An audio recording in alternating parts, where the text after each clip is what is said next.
भोजन को break down करते हैं और एनर्जी के लिए एक रॉ मटेरियल उनको और चाहिए, वो है ऑक्सीजन। तो वो उनके शरीर को कहाँ से, बाहर से प्राप्त होती है। तो उसको अपने शरीर के अंदर लाने के लिए, उसको यूटिलाइज करने के लिए फिर से उनके शरीर के अंदर एक प्रोसेस चलती है जिसमें उसके शरीर के अंदर खास अंग होते हैं, स्पेशलाइज्ड सेल्स होते हैं, स्पेशलाइज्ड टिश्यूज होते हैं। तो उसके लिए उसकी प्रोसेस जो है सेपरेट चाहिए। वो कौन सी है? रेस्पिरेशन।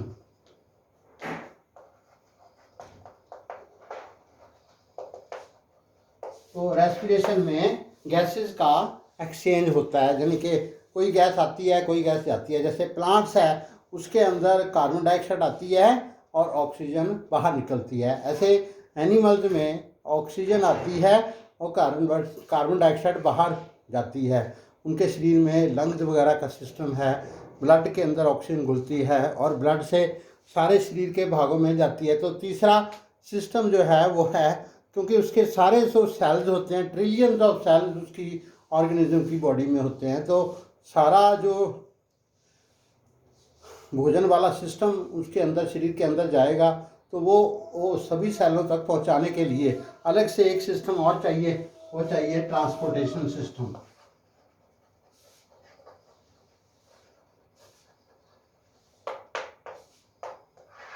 एक ट्रांसपोर्टेशन सिस्टम चाहिए। ट्रांसपोर्टेशन में जैसे ब्लड के द्वारा, और प्लांट्स में भी और एनिमल्स में भी ट्रांसपोर्टेशन सिस्टम ये दोनों में होता है। इसकी डिटेल में हम आगे पढ़ेंगे, लेकिन अभी इंट्रोडक्शन हम दे रहा हूँ लाइफ प्रोसेस का।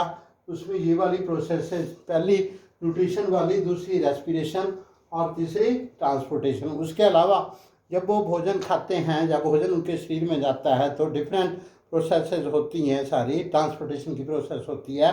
तो उसके अंदर some of the harmful objects भी इसके शरीर के टॉक्सिक सब्सटेंसेस बनती हैं which are harmful for the sustenance of the life of that organism.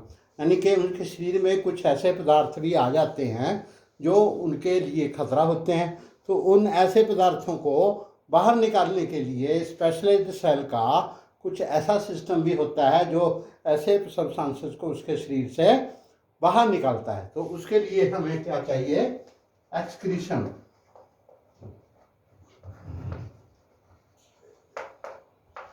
Excretion का मतलब ऐसी पदार्थों का निदान करना है, हमने उसको, शरीर को उससे बाहर निकालना है। तो पहली प्रोसेस आपकी न्यूट्रिशन हो गई, दूसरी रेस्पिरेशन हो गई, तीसरी ट्रांसपोर्टेशन हो गई और चौथी एक्सक्रीशन हो गई। तो बाकी एडिशनल जो उसके शरीर के अंदर और भी बहुत सारे सिस्टम होते हैं। आगे ब्रेन का सिस्टम भी आएगा और शरीर के अंदर जैसे पसीना बाहर निकलता है वो भी आएगा, शरीर के अंदर बाल उगते हैं वो भी आएगा, और शरीर को मेंटेन रखने के लिए बॉडी के अंदर ऐसे भी सिस्टम, बहुत सारे सिस्टम हैं जिनके बारे में हम आगे पढ़ेंगे। तो ये बेटा जो इंट्रोडक्शन थी आपकी लाइफ प्रोसेसेस में, ये सारे आते हैं। तो अलग अलग से इनको हम अलग अलग से स्टडी करेंगे। न्यूट्रिशन को प्लांट्स में और एनिमल्स में करेंगे, रेस्पिरेशन भी दोनों का होगा, ट्रांसपोर्टेशन भी दोनों का, एनिमल्स और प्लांट्स का होगा, और एक्सक्रीशन भी दोनों का होगा। Thank you very much. Okay.